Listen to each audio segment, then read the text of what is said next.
अस्सलाम वालेकुम नाज़रीन, मैं हूं अरसलान खोकर। आप देख रहे हैं PSL 10 स्पेशल टॉस वीकेंड टकराव जीत का सच टेलीविजन पर बड़ा मैच हुआ और 170 प्लस स्कोर हो जाए, 178 हो जाए, 176 हो जाए, ये इतना मुश्किल लग नहीं रहा इन पिचेस पे। लेकिन पता नहीं क्या वजह है पेशावर ज़ल्मी की कि पेशावर ज़ल्मी से चेज़ नहीं हुआ। गुज़िश्ता मैच ईजी लग रहा था, एक टाइम पर पेशावर ज़ल्मी ने रिकवरी की जब उनको पावर प्ले में बहुत मार पड़ी, 60 रन बन गए, 7-8 ओवरों में 80 रन बन गए, तो मुझे लगा कि रिकवरी कर गई पेशावर ज़ल्मी और बड़े अच्छे तरीके से स्कोर को कंटेन करना शुरू कर दिया। फिर विकेट्स भी लेना शुरू कर दी। वुड थोड़े से एक्सपेंसिव ज़ाहिर हुए, थोड़ा सा कल अली रज़ा थोड़ा सा एक्सपेंसिव हुआ, लेकिन उसके बाद विकेट्स आना शुरू हो गई। इन विकेट्स के बीच में पेशावर ज़ल्मी करते कराते 141 को 178 तक ले गई। ये भी थोड़ा सा ज़्यादा टोटल था, पर इतना नहीं था कि इसको चेज़ ना किया जा सकता। उससे पहले मैच पर हम बात करें, वही मुल्तान सुल्तान, वही लग रहा था कि मुल्तान सुल्तान शायद को बेहतर परफॉर्मेंस दे जाए, लेकिन ऐसा नहीं हुआ। मुल्तान सुल्तान एक बार फिर हार गई। लाहौर कलंदर ने बड़ा इजीली ज़बरदस्त चेज़ किया और बहुत अच्छे से खेले और जीत गए लाहौर कलंदर। यही हाल मुल्तान सुल्तान का है जो पेशावर ज़ल्मी का लग रहा है। कोयटा ग्लैडिएटर भी कोई इससे अलग नहीं है, लेकिन कोयटा ग्लैडिएटर ने कल बहरहाल बेहतर बॉलिंग की परफॉर्मेंस दी और बेहतर बॉलिंग की बुनियाद पर उन्होंने 178 के मैच को एक बड़ा मैच बनाकर बआसानी ये मैच जीत लिया। बआसानी इसलिए कहूँगा कि सिर्फ हुसैन तलत आखिर में थोड़ा सा स्ट्रगल करते दिखाई दिए, उनके अगेंस्ट थोड़ा सा बेहतर परफॉर्म किया, 39 रन के, पर ऐसे नहीं थे कि वो जीत के लिए काफ़ी हूँ। बाबर आजम, साइम अयूब, हारिस, ये सारे जो खेल रहे हैं और इनके फॉरनर प्लेयर्स, क्या रोल है किसी का। एक का तो वन ऑफ मैच है, एक मैच में ठीक तो दूसरे में फारिग, दूसरे में ठीक तो तीसरा नहीं खेला जा रहा। कंसिस्टेंसी का बहुत बड़ा फुकदान है और ये हमारे बैटर्स के लिए है। फॉरेन प्लेयर्स पे मैं इसलिए ज़्यादा बात नहीं करूँगा, उन्होंने अपने अपने मुल्कों के लिए खेलना है, पैसों के लिए खेलना है। इन लड़कों ने पाकिस्तान टीम में आने के लिए खेलना है, तो इन सारी चीज़ों पर बात करेंगे। वसी ने हमें ज्वाइन किया है, मोहम्मद वसी शाह हमारे रेगुलर पैनल भी हैं, क्रिकेट एक्सपर्ट भी हैं और ख़ुद भी डोमेस्टिक क्रिकेटर हैं। साथ ही साथ डॉक्टर हफीज़ अमान, इंटरनेशनल अंपायर, क्रिकेट एक्सपर्ट, हमारा रेगुलर हिस्सा और इस प्रोग्राम के शानदार शान भी हैं डॉक्टर हफीज़ अमान साहब। डॉक्टर साहब अस्सलाम वालेकुम। वालेकुम अस्सलाम अरसलान भाई। वसी कैसे हैं? अस्सलाम वालेकुम। वालेकुम सलाम, ठीक ठाक। आपने सर ज़बरदस्त। डॉक्टर साहब कल का मैच पहले, फिर उसके बाद मुल्तान सुल्तान पे जाएंगे। यार ऐसा मैच नहीं था डॉक्टर साहब कि 178 चेज ना हो सकता है यार, पिच भी ऐसी नहीं थी और बॉलिंग बहुत अच्छी की मोहम्मद आमिर ने।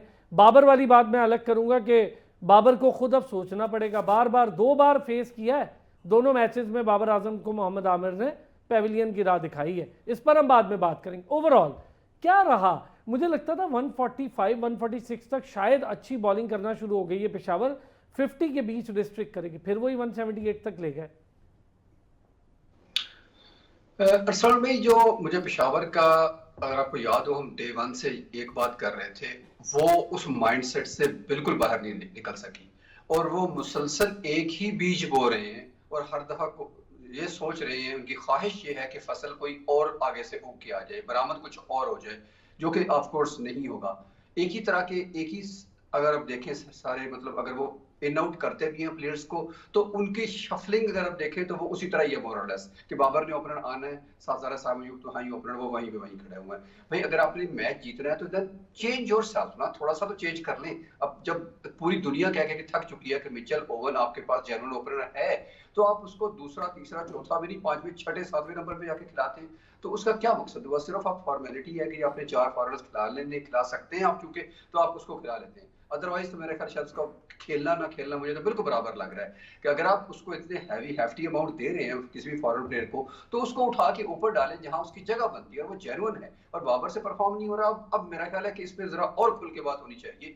हम सारे मानते हैं कि बाबर अच्छा प्लेयर, हर दफा हमें ये डिस्क्लेमर पहले जारी करना पड़ता है कि बाबर बहुत अच्छा है, उसका स्ट्राइक रेट थोड़ा और इम्प्रूव हो सकता है, उसकी शॉटें बड़ी है, उसकी सिलेक्शन बड़ी अच्छी है, एलिगेंट है, सब कुछ ठीक है, लेकिन परफॉर्मेंस ही मैटर करती है एट द एंड।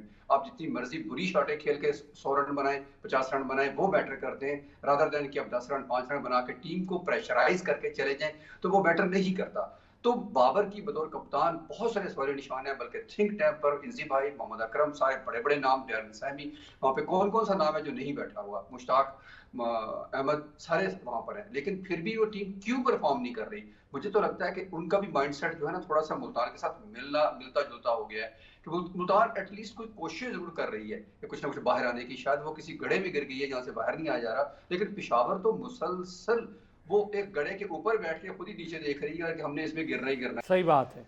अच्छा, वो अल्टीमेटली खुद ही गिरते हैं, किसी और को बहुत ज़्यादा मौका नहीं देते। वैसे कल का मैच मुझे नहीं लगता कि इतना कोई मुश्किल मैच था जिसको इतना हवा बना लिया पेशावर ने। 178 यार कोई बहुत बड़ा टारगेट था, 180 भी नहीं था ना कि साइकोलॉजिकली हम कहेंगे यार चलो एक राउंड फिगर, भाई 2 रन कम थे, वो बाटा रेट पर था मैच, जीता जा सकता था, कोई बहुत मुश्किल नहीं था। सर सबसे पहले तो मैं ग्राउंड स्टाफ जो कज़ाफ़ी स्टेडियम का है उसको कूडोज़ है, मेरी तरफ से हैट्स ऑफ हैं, क्योंकि उन्होंने, मैंने पहले भी बात की थी कि पिचेस थकी होंगी, तो उन्होंने थोड़ा उसको पानी लगा के उसको घास उसके ऊपर छोड़ी है और उस वजह से इंटरेस्टिंग हो रहे हैं मैचेस, अच्छे रन्स बन रहे हैं। नहीं तो आपने कल देखा होगा आमिर की जो बॉल थी वो शॉर्ट पिच बॉल थी और वो विकेटों से ऊपर भी नहीं हुई, तो वेरिएबल बाउंस तो है। सबसे पहले तो ग्राउंड स्टाफ को क्रेडिट जाता है कि हमें जो 2-3 अच्छे मैचेस मिले हैं वो उनकी वजह से। दूसरी चीज़ ये है कि हम बाबर आजम पे तनकीद करते हैं, बजा है क्योंकि वो रन्स नहीं कर पा रहे, लेकिन साइम अयूब को भी देखना पड़ेगा कि 69 रन्स हैं उनकी 6 इनिंग्स में, यानी उनके 70 रन्स भी अच्छा, नहीं मजे है। की बात है, एक में 50 है, उसके बाद स्कोर ही नहीं है, वही 50 उनका मैटर कर रहा है। और दूसरा, अगर हम ओपन हम बाबर को ही तनकीद का निशाना हमेशा बनाते हैं, तो बाबर आजम हमेशा एक, अगर वो वन डाउन पे भी आए तो साइम अयूब या बाबर दोनों ही अभी तक 6 इनिंग्स में 38 रन्स बनाए हैं ओपनिंग जोड़ी ने पेशावर ज़ल्मी की, तो वो तो मैटर ही नहीं करता कि आप एक नंबर नीचे खेलें या ऊपर खेलें, लेकिन मैटर ये करता है कि थिंक टैंक, जैसे हफीज़ अवान साहब ने बात कितना की, स्कोर बनाया ओपनिंग जोड़ी ने? 38 रन्स बनाए 6 इनिंग्स में। जी 6 इनिंग्स में। हाँ, क्योंकि कभी बाबर पहले आउट हो गए तो कभी वो। सर उनके ये रन्स हैं 3 रन्स पे पहली विकेट, 4 रन्स पे पहली विकेट, 3 रन्स पे पहली विकेट, 9 रन्स पे और 2 रन्स पे। 2 मिनट रुके वसी ये बात यहाँ पे, चूंकि ये इंपॉर्टेंस है डॉक्टर साहब, 38 रन 6 इनिंग्स में ओपनिंग जोड़ी। वसी बड़ी अच्छी चीज़, ये बहुत अच्छी बात है कि चलिए स्टैट्स के साथ हमारे प्रोग्राम में हमेशा बात होती है, कभी साबिर तो अब वसी और आप लोग। डॉक्टर साहब ये बड़े अलार्मिंग सिचुएशन है। सर वसी की बात से मैं टू सम एक्सटेंट इत्तेफाक जरूर करता हूँ, लेकिन देखिए मसला यह है कि क्रिटिसिज्म उसी पर होगा जिस पर बर्डन ज्यादा होगा, जिस पर ऑनेस्ट ज्यादा होगी, जिस पर जिम्मेदारी ज्यादा होगी, जो कैप्टन होगा, तो क्रिटिसिज्म तो होगा उस पर। अब ये सिर्फ मुबर्रा कर देना क्रिटिसिज्म से, ये कोई दुरुस्त नहीं। और दूसरी बात कि ये दोनों क्यों परफॉर्म नहीं कर रहे, एक तो ऑफ कोर्स बाबर का तो हमें पता चल रहा है, एक तवील अरसे से वो उस शेल से बाहर ही नहीं आ पा रहे, जिसके अभी आपने इंट्रो में एग्जांपल भी दी कि आमिर उसको मुसलसल आउट कर रहे हैं। आमिर हालांकि अब ढलती हुई एज में है, सिर्फ लीग्स ही खेलते हैं, लेकिन फिर भी वो उसको प्रेशराइज कर रहे हैं, आउट कर रहे हैं, एक अलग टॉपिक है। लेकिन मैं वापस आता हूँ, तो जो मुझे जहां तक लगता है, आई एम नॉट श्योर, आप ज्यादा करीब रहते हैं, आपको पता होगा हल्कों से, कि जो साइम अयूब है कहीं ऐसा तो नहीं कि वो निगल कैरी कर रहे हैं, जो इंजरी से वापस आए हैं, और फिर आपको पता है कि ये लुक्रेटिव पैसों वाली लीग्स होती हैं, तो यहाँ पर कोई भी बाहर बैठना पसंद नहीं करता। इंटरनेशनल लीग में, सॉरी मैचेस में तो बैठ जाते हैं बाहर, पूरी चैंपियन ट्रॉफी बाहर बैठ जाते हैं, लेकिन जो ही पीएसएल आईपीएल वगैरह वगैरह जो भी कोई लीग्स आती हैं, तो कोई भी बाहर बैठना पसंद नहीं करता। तो कहीं ऐसा ना हो कि वो उसी के साथ ही खेल रहे हो और उन्होंने ना बताया हो, या मैनेजमेंट ने खुद से छुपा लिया हो कि कोई बात नहीं, हमारी इसके बगैर हमारी टीम अधूरी है, तो उसको हमने खिलाना ही खिलाना है, और उसी वजह से वो दोनों सफर कर रहे हो, एक इंजर्ड हो और दूसरा वैसे आउट ऑफ फॉर्म हो, तो दोनों को मिला के फिर रिजल्ट तो यही निकलेगा। बाकी नहीं बात करी वो नहीं, लेकिन डॉक्टर साहब मैं आपकी बात से एग्री हूँ, पर यहाँ पर एक एडमिनिस्ट्रेटिव डिसीजन या कैप्टन डिसीजन, ये दोनों की बड़ी ज़रूरत है। एडमिनिस्ट्रेटिव डिसीजन, जो बेंच बैठी हुई है बाहर स्ट्रेंथ के लिए, सारे टॉप लेवल लोग हैं, अकरम है, इंजमाम है, बाकी लोग हैं, उनका काम है ना यार। मैच ओवन आपने बताया, हारिस आपने बताया, यार चेंज कर लो ओपनिंग जोड़ी, इन दोनों को ज़रा आगे पीछे कर लो, बाबर चौथे पे आ जाए, वन डाउन खेल ले। वो साइम खेलता भी रहा है, कोई ऐसा नहीं कि साइम ने वन डाउन कभी नहीं खेला, तो वन डाउन खेल ले साइम चौथे पे आ जाए, बाबर वन डाउन खेल ले, तो आप हारिस और मैच ओवन को ऊपर लें। ये तो प्रैक्टिस करनी पड़ती है। ठीक है कि आपके मैचेस थोड़े बेहतर इसलिए नज़र आ गए कि मुल्तान सुल्तान बिल्कुल ही अच्छा परफॉर्म नहीं कर रही, कोयटा भी एक जैसा कर रही है, कराची थोड़ा सा बेहतर हो गई थी बीच में, कराची भी वैसी।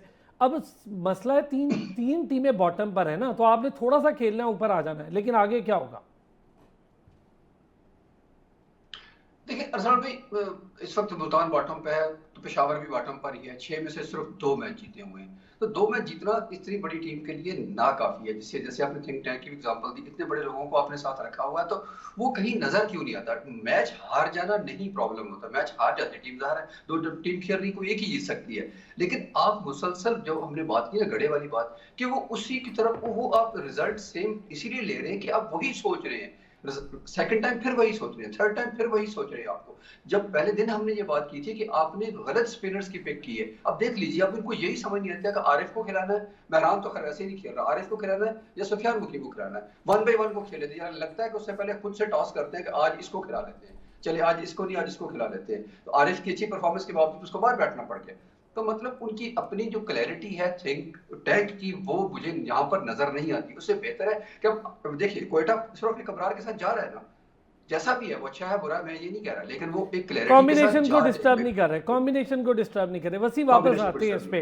38 रन ओपनिंग जोड़ी। मैं जरा एक ब्रेक की तरफ जाऊंगा, वापस आऊंगा, इस पर भी बात करूंगा। बाबर आजम, 2 मैच हुए यार कोयटा के अगेंस्ट, दोनों मैचेस में मोहम्मद आमिर, क्या ज़बरदस्त मोहम्मद आमिर की डिलीवरीज हैं भाई। अच्छा बॉलर एक आपके सामने आया तो पता लग गया, आप माने या ना माने मोहम्मद आमिर एक क्वालिटी बॉलर है, बाकी चीज़ें उसकी कता नज़र, लेकिन he is a quality bowler. आप उसके पर्सनल इन सब को छोड़ दें, क्रिकेटिंग पॉइंट ऑफ व्यू वो क्वालिटी बॉलर ने दोनों बार आपको पकड़ लिया, अंदर आती गेंद आपसे खेली नहीं गई, और मैं तो हैरान हूँ 150 की बॉल भी नहीं थी यार, दोनों बार एक तरह आउट होना, ये एक थोड़ा सा आपके लिए भी सोचने की बात है। ब्रेक के बाद इस पर बात करते हैं। वेलकम बैक जी। वसी, 38 रन ओपनिंग जोड़ी, बाबर आजम का बार बार या 2 बार एक ही तरह से आउट होना, ये बड़ा अलार्मिंग है यार। और फिर मोहम्मद आमिर आउट करके आपके सामने एक वॉर हो रही है, उससे विन भी कर रहे हैं।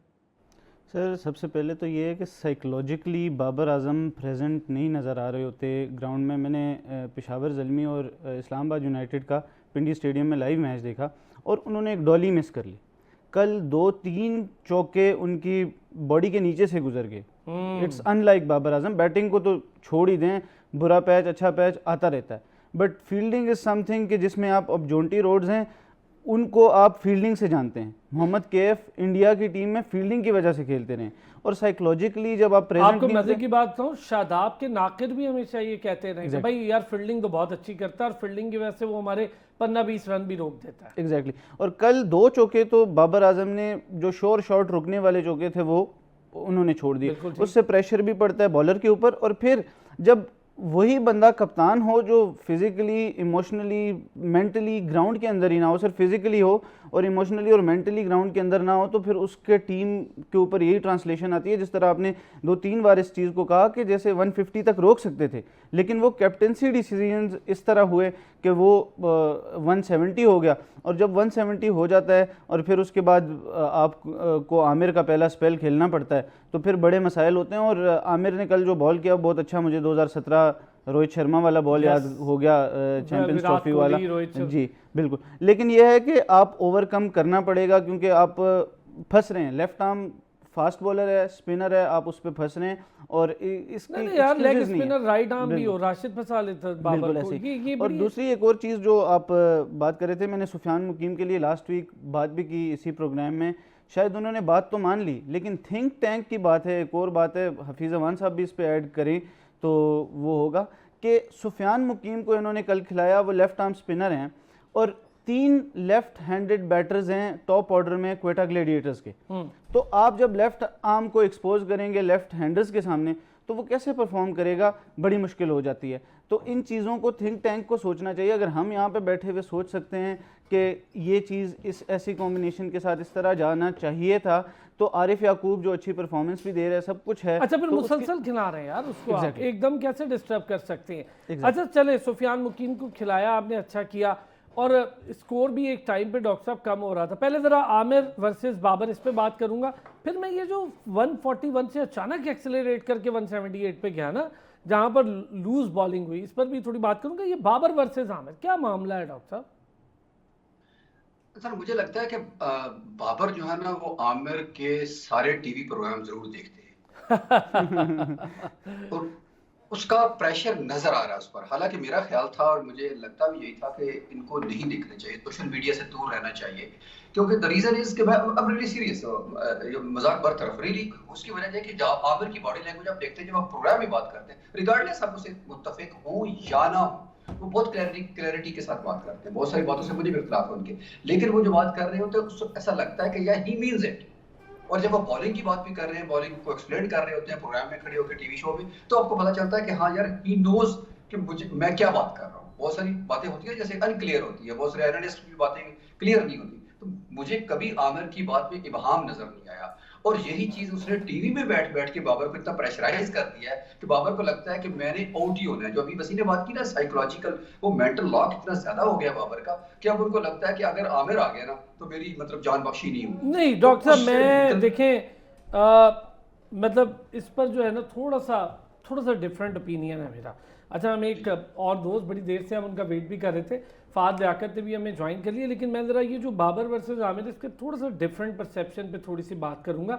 ये डिफरेंट परसेप्शन ये कि यार आप दुनिया के नंबर 1 बैटर हैं, आमिर प्रेजेंटली दुनिया के नंबर 1 बॉलर नहीं है। अगर आप साइकोलॉजिकल ये प्रेशर ले रहे हैं कि यार मैं आमिर से आउट हो रहा हूँ, तो ये आप इंडिविजुअली हो रहे हैं। वरना विराट कोहली एक बहुत बैड फेज में, बहुत बैड फॉर्म में रहा, लेकिन हम सब ने देखा किसी एक बॉलर के हथे नहीं चढ़ता था वो। शाहीन उसको आउट नहीं कर पाया जब भी उसको मौका मिला। उसने हमारे अगेंस्ट उस बैड पैच, बैड फेज में 50 की। उसने हमारे अगेंस्ट हारिस रऊफ को बैड पैच, बैड फेज के अंदर छक्के मारे। ये जो साइकोलॉजिकल होता है ना, ये इसलिए होता है सर कि आप अपने दाएं बाएं ना, उल्टे हाथ और सीधे हाथ, इन दोनों की कोई पोजीशनिंग चेंज नहीं, कोई माहौल चेंज नहीं करते। आप उन्हीं दोनों की बात सुनते हैं जो आपके दाएं बाएं होते हैं, तो आप सारी ज़िंदगी उस एक माहौल से बाहर नहीं आते। माहौल से बाहर आना पड़ता है, इस पर काम करना पड़ता है, ये बड़ी इंपॉर्टेंस होती है। क्या कहेंगे इस पर? फहद ने भी हमें ज्वाइन कर लिया। Fahad, thank you so much यार, बड़ी देर से वेट कर रहे थे। फहद पाकिस्तान अंडर-19 खेल चुके हैं, बड़े शानदार साबिक क्रिकेटर हैं, डोमेस्टिक बड़ा अच्छा रिकॉर्ड है, फिर स्पोर्ट्स गुड्स के साथ इनका बड़ा ज़बरदस्त ताल्लुक है।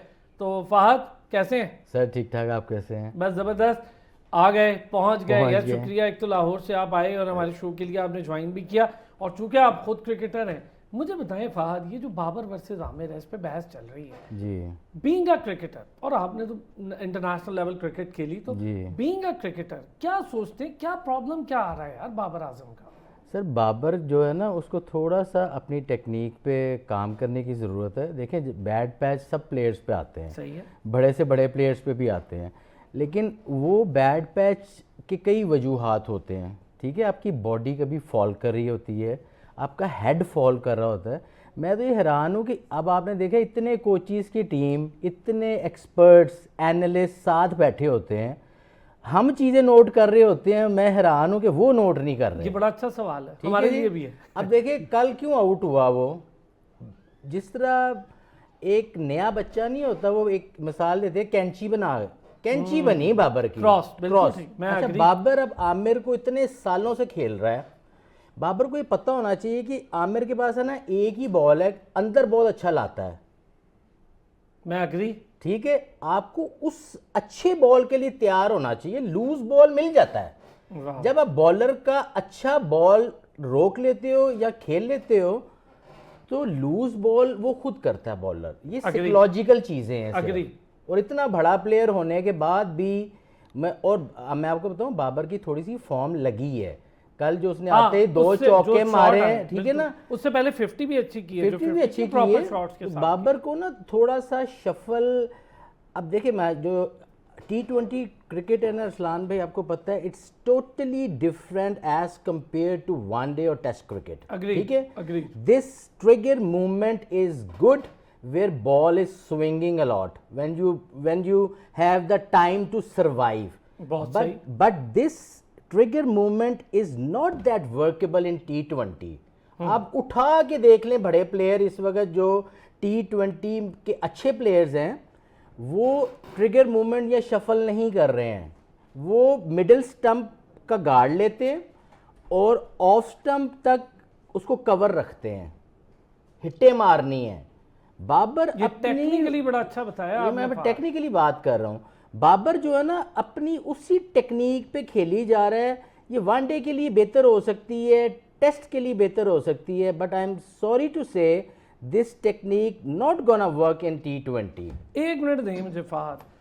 अच्छा वसी, क्रिकेट आप खेल रहे हैं, अभी डोमेस्टिक खेल रहे हैं, प्रेसिडेंट ली हैं, डॉक्टर साहब ने बड़ा लंबा माशाल्लाह अंपायरिंग कर रहे हैं, आप सारे हजरात फील्ड में भी क्रिकेट से जुड़े हैं। वैसे जो बात फहद कर रहा है मैं 100% एग्री हूँ। देखिए कुछ टेक्निक्स ऐसी होती हैं जो पकड़ी भी जाती, अब बाबर पकड़ा गया कुछ चीज़ों पर, तो क्यों वो इतना बड़ा प्लेयर है जो आपने ये फ्लॉ, यार दो चीज़ें होंगी, दो या तीन, ज़्यादा नहीं होंगी टेक्निकली, जिसको ठीक कर ले तो फिर सारे कहना शुरू कर देंगे यार बाबर तो अब पकड़ा ही नहीं जा रहा। बस ही तो देखें जिस तरह वो लास्ट नाइट आउट हुए, इसी तरह वो अर्शदीप सिंह की बॉल पे MCG में भी आउट हुए थे। बहुत ये अच्छा, फ्लिक इनका प्रॉब्लम रहा है। उस दिन भी ये फंस गए थे जो लाहौर कलंदर्स के खिलाफ, इन्होंने पहली ही बॉल पे चौका मारा, वो स्पीड थोड़ी सी स्लो थी तो वो खेल गए। लेकिन अर्शदीप से भी उसी तरह आउट हुए, यहाँ पे भी इसी तरह आउट हुए, और फ्लिक इनका प्रॉब्लम करता ही है। जब थोड़ी सी स्लोअर बॉल हो तो मैनेज हो जाती है, लेकिन तेज़ बॉल इनसे मैनेज नहीं हो रही। और इसके लिए यही है, जिस तरह इन्होंने कहा कि ये बहुत ज़्यादा पीछे रहते हैं।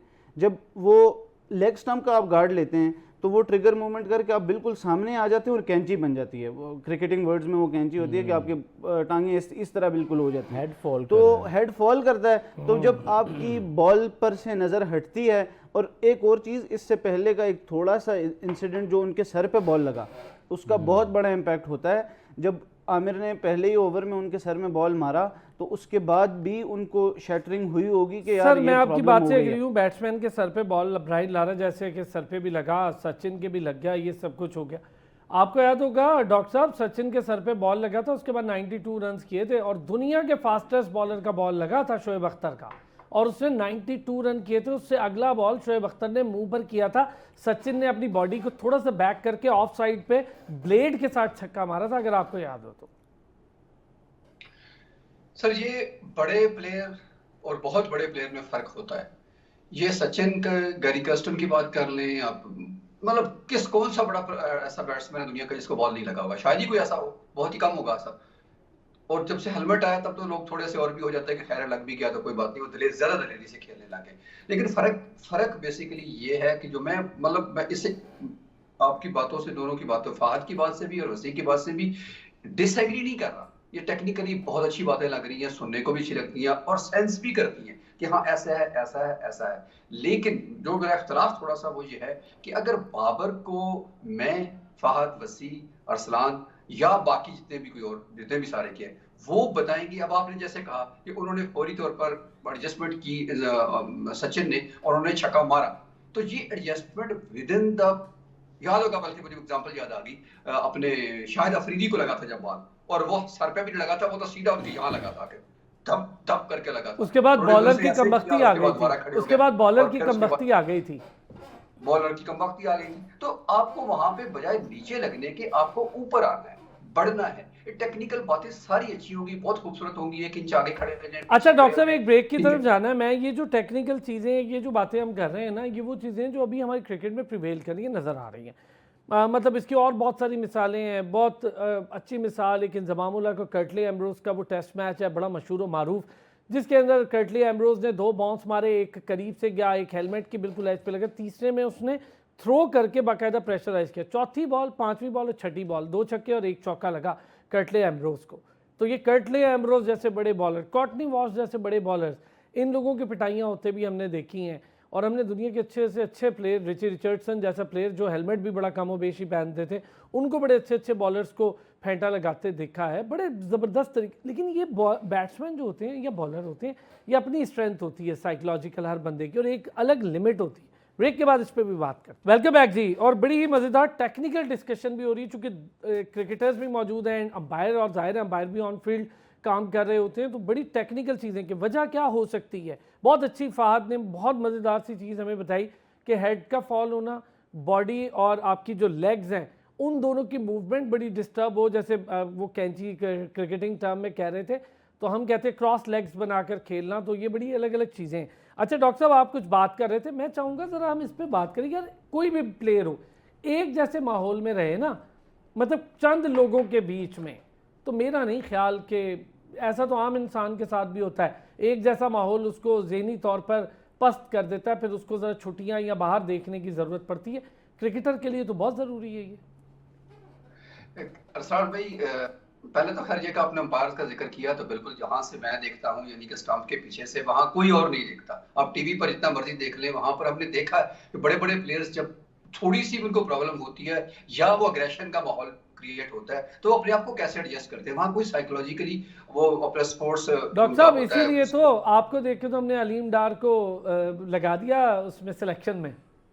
सर तो मतलब वहां पर लोगों को कोई आगे बताता नहीं है, बाहर से मैसेज नहीं आता, वहीं पे वो बैट्समैन एडजस्ट करता है। और मैंने अक्सर देखा है कि जो बैट्समैन जरा सा एक दफा नीचे गया वो फिर उधर ही उसी ओवर में उभर के सामने आता है वापस, जिसकी बहुत सारी मिसालें आपने दी। ये खैर एक सेपरेट बात है। अभी मैं वापस आता हूँ जो आपने बात की, ये तो सर हमको 100 प्रोग्राम हो गए मेरे कम से कम जिसमें मैं बार बार कह रहा हूँ कि बाबर को ब्रेक लेनी चाहिए। ब्रेक ये नहीं, बिल्कुल क्रिकेट से थोड़ी देर के लिए, महीने के लिए, जितना वो खुद समझते हैं, बिल्कुल बाहर हो जाना चाहिए। और मुझे यहां तक लग रहा है, इफ आई एम नॉट, अल्लाह करे मैं गलत हूं इस मामले में, कि उनके गिर्द गिर्द जो आपने बार बार बात कर रहे हैं ना, उसके माहौल की बात, शायद घर में वो शायद उतना उनको या आसपास का जो बहुत क्लोज सर्कल है उसका, उसको वहां से इतनी पॉजिटिव वाइब्स नहीं मिलती, शायद नेगेटिवली ज्यादा फीड की जाती है चीजें जो भी टीवी नहीं शोज सर, एक जैसे देखिए मैं आपको बताऊं, जब आपको कुछ बेहतरी करनी होती है ना, तो आपकी सोच जो है ना वो फिर आपकी प्रोफेशन के मुताबिक होनी चाहिए।